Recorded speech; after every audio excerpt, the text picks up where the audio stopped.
Morning everyone, Suparna ঘরকন্যা পরিবারের আরও একটি নতুন সকালের নতুন ব্লগে তোমাদের সকলকে স্বাগত।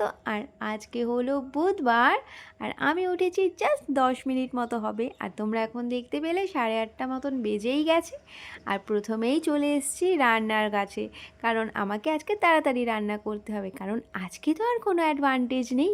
তাই দেখো, এখানে সোমবারে যে মাছগুলো আনা ছিল সেগুলো বরফ জমে গেছিলো, তো সেগুলো এখন জল দিয়ে রেখেছি। আর এই দুটো থালা রাতের খাবারের। আর এখানে দেখো, এটা ভেজানো ছিল, এখানে দুটো ছোট ছোট পোকা কোথার থেকে উড়ে এসছে। যাই হোক, এটা আর একবার ধুয়ে নেব, তারপরে খাবো। আর এখানে আমি বাথরুমে গামলা ভরতে দিয়ে এসেছি। এবার দেখি বাবু এখনও ঘুম থেকে উঠলো কি না। না না, আমার রাজপুত্র তো এখনও ঘুমাচ্ছে। তবে স্যার আসার টাইম হয়ে গেছে, 9টায় আসবে, 8:30 তো বাজেই, তোমরা দেখে নিলে। আর জানলাটাও এখানে খোলাই ছিল, পর্দাটা একটু সরিয়ে দিলাম। বাবুকে আমি ওইদিকে ডেকে এসেছি, আর এখানে ঝটপট রান্নাটা করে নিতে হবে আমাকে। দেখো, তেল গরমও করে নিয়েছি।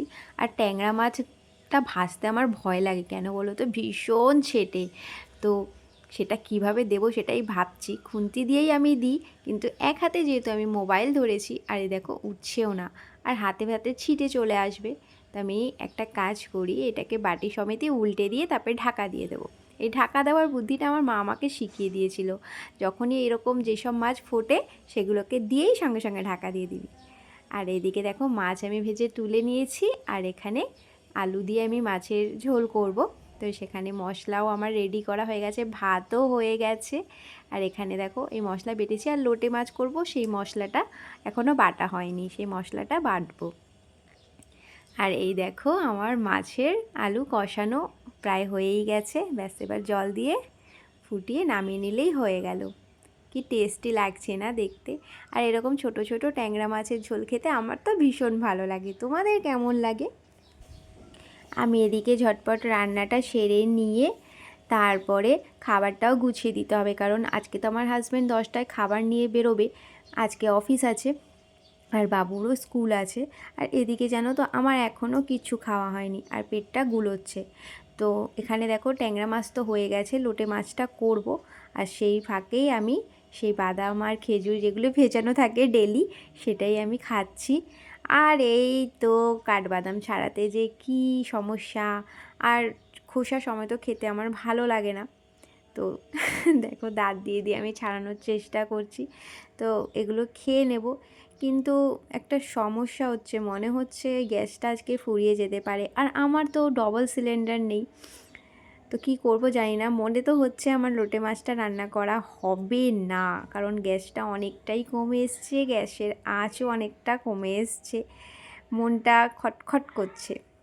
আর ইন্ডাকশানের রান্নাটা না খেতে খুব একটা ভালো লাগে না। এবার গ্যাস বুক করা হবে, তারপরে গ্যাস আসবে, তারপরে তবে অপশান আছে, ইন্ডাকশানে করে নিতে পারবো। খেতে ভালো লাগুক আর না লাগুক, কাজ তো চলে যায়, তাই না বলো? ওই কথাই আছে না, নাই মামার থেকে কানা মামা অনেক ভালো।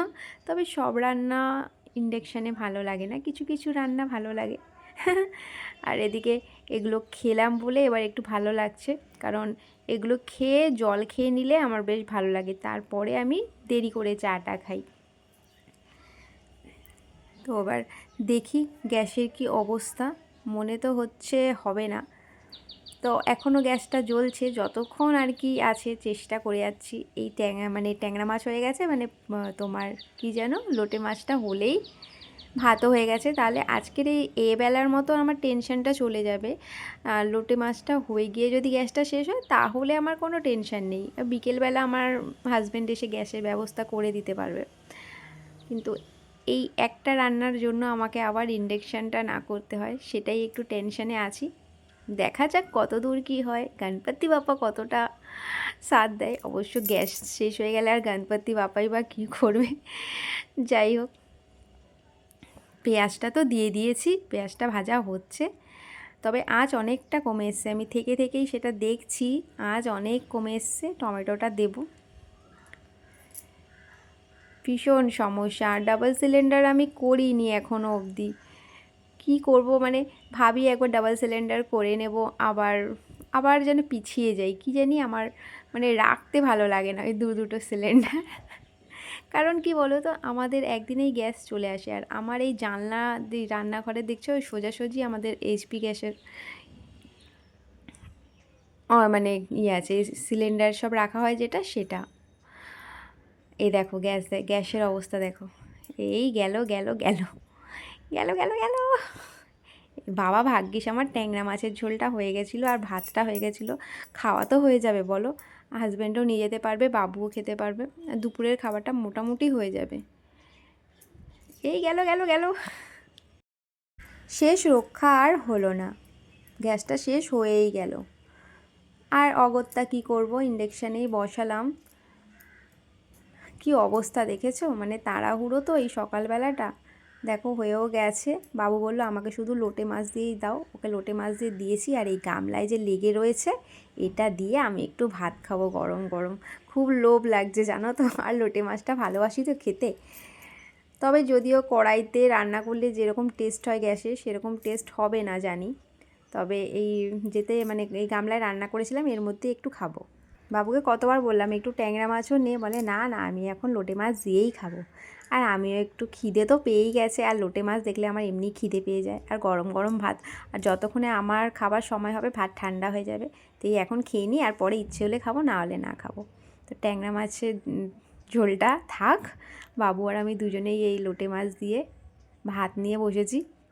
আর এই গামলায় রান্নাটা করেছি তো দেখবে, যে পাত্রে রান্না করায় সেটাতে মাখিয়ে খেতে বেশি ভালো লাগে, তো সেই জন্যেই আর লোভটা সামলাতে পারলাম না, খেতে বসে গেছি। বাবুর তো বলছে খুব ভালো লাগছে, ওইদিকে টিভি চালিয়েছে। হা হা কী যে টেস্ট, তবে যাই বলো না বলো গ্যাসে বানালে যে টেস্টটা হয় সেটা হয় না। ওই যে বাবুকে আমি সেটাই বলছি, বাবু অতটা ভাল লাগছে না যতটা গ্যাসে বানালে টেস্টটা হয়। তবে খারাপ লাগছে না, তবে সেই টেস্টটা পাচ্ছি না আজকে আর। তো যাই হোক খেয়ে নিই দুজনে মিলে মা বেটায়। আর ওর পাপা খাবার নিয়ে চলেও গেছে অফিসে, আবার আজকে ইলেকট্রিক বিলটাও জমা দেবে, সেজন্য একটু তাড়াতাড়ি বেরিয়েছে, তারপর ওখান থেকে অফিস চলে যাবে। বাবু বলছে ও বাবুর বেশ ভালো লাগছে। আমি যেন কাঁটাগুলো সব বেছে তুলে দিই, তাও যেন মুখে একটা কাঁটা পড়লো, সেই লোটে মাছের তো গলে গেলে কাঁটাগুলো ভেসে আসে না, কাঁটাগুলো তুলে ফেলে দিই। বাবু আবার দেখছে দেখো। তো যাই হোক আমরা দুজনে খেয়ে নিই, তারপরে বাবু স্কুলের জন্য রেডি হবে। ঝাল হয়নি, তাও আমার ছেলে একদম ঝাল খেতে পারে না। এই যে দেখো বাবু কত বই ছড়িয়ে বসেছে, ওর কোন খাতা পাচ্ছে না, এখন স্কুলের বই গোছাচ্ছে। আর ওদিকে ট্রলিটার ওপরে না জানলা দিয়ে একটু রোদ রোদ মতো আসে বলে একটু কম্বলটা দিয়ে রেখেছি, একটু রোদ লাগবে।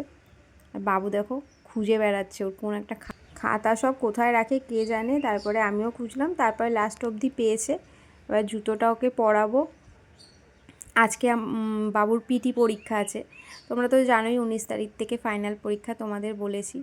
তো ওর জুতোটা পরিষ্কার করে রেখেছিলাম, ওকে এখন জুতোটা পরিয়ে দেবো, ও পুরো রেডি। আর এই দেখো না দুটো ব্যাগ ওকে নিয়ে যেতে হয়। আর আমার কেন জানি না ঘুম পাচ্ছে, আর হয়তো মনে হয় ভাত খেলাম বলে আরও ঘুমটা পাচ্ছে। ভাত খেলে সকাল সকাল না ঘুম পায়, আমার বড় তাই বলে সকালে, মানে যদি 10টা সাড়ে 10টায় ভাত খাওয়া হয় সকালে একবার, তাহলে না পরে ঘুম পায়।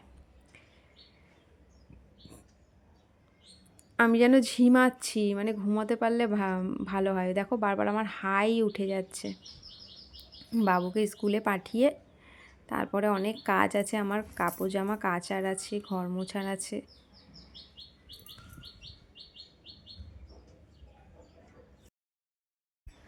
ভীষণ আলিস্যি লাগছে আমার, মানে আর আমার হাতগুলো না খুব ব্যথা, আমার একটু নার্ভের সমস্যা আছে, আর কাপড় টাপড় কাচাকুচি করার জন্য না আরও বেশি ব্যথা। আর এখন শীতের সব কিছু কাচাকুচি করছি একটু আধটু করে। এই বাবুকে আমার মা দিয়ে আসতে যাবে, বাবু এখন সেদা ওর দিদার কাছে চলে যাবে, ওখান থেকেও দিদা দিয়ে আসতে যাবে। আর ছুটির সময় যদি ওর পাপার ও তাড়াতাড়ি ছুটি হয়ে যায় পাপা নিয়ে আসবে, না হলে আমি যাব আনতে। বাবুর এই ব্যাগগুলো যে কি ভারী, তাই জন্য দুটো ব্যাগ করতে বলি, কারণ এই যে ও কাঁধে নেয় ব্যাগটা, আর এই হাতের ব্যাগটা আমার মা নেবে, মানে যে সাথে যায় সে নেয়। ছুটির সময়ও যে মানে আনতে যাবে সে নেবে হাতের ব্যাগটা, এইভাবে করেই আর কি অ্যাডজাস্ট করে চলা হয়। এই যে বাবু বেরিয়ে পড়লো, টাটা। আর চাটা একটু গরম করে খাবো এখন, কারণ ওই এত ঘুম পাচ্ছে আমার। সকালে চাটা তো খাইনি, আজকে হুট করে ভাতও খেয়ে ফেললাম, সেই জন্য হয়তো ঘুমটা পাচ্ছে। তা আমি ভাবলাম একটু চাটা গরম করে খাই, আদা দিয়ে চা করেছিলাম, তো চাটা গরম বসাবো। আর এদিকে আমি এঁটোকাটা যা ছিল সব মেজে ঠেজে পরিষ্কার করে গ্যাস মুছে নিয়েছি, বিকেলে যদি গ্যাস আসে তখন রান্না হবে। চাটা গরম বসিয়েছি, এই ঘরে বিছানাটা একটু ঝেড়ে টেড়ে পরিষ্কার করে নিই, কারণ আমি সকালে একদম সময় পাইনি। ততক্ষণ চাটা গরম হোক, মানে ওই ফাঁকে এই ঘরটা গুছিয়ে নিই। চা মানে যতক্ষণ চা না খাওয়া হবে কিছুই যেন মন মেজাজও ভালো লাগে না। চা এত, আর আমার চায়ের নেশা একটু আছে বেশি। দিন যত যাচ্ছে তত যেন আমার চায়ের নেশা বেড়েই যাচ্ছে বেড়েই যাচ্ছে। দেখো এবার কাপড়টা আটকে গেল। চাটা একটু ভালো করে গরম করি। চুলটা সারাক্ষণ বেঁধে রাখি তো, আর এত হেয়ার ফল হয়, কিছুতেই কিছু ঠিক হয় না। আর মাইগ্রেনের জন্য আমি অয়েলও ইউজ করতে পারি না, ভীষণ মাথা যন্ত্রণা করে। তো চুলটা একটু খুলে একটু মানে আঙুল দিয়ে দিয়ে মাসাজ করলাম, ভালো লাগে বেশ। এবার চাটা খেয়ে নিয়ে ঘরের বাকি কাজগুলো করব। তো আজকের ব্লগটা আমি এখানেই শেষ করছি। কেমন লাগলো তোমাদের আমার আজকের এই ব্যস্ততম সকালের ব্লগ অবশ্যই জানিও, আর ভালো মন্দ সবটাই জানিও। আমি যেটুকু ভুল ত্রুটি থাকবে শুধরে নেওয়ার চেষ্টা করব, আরও চেষ্টা করব আরও সুন্দর করে আরও নতুন নতুন ব্লগ তোমাদের সাথে শেয়ার করার। আর আজকের মতো এখানেই টাটা, তোমরা সবাই খুব ভালো থেকো, সুস্থ থেকো।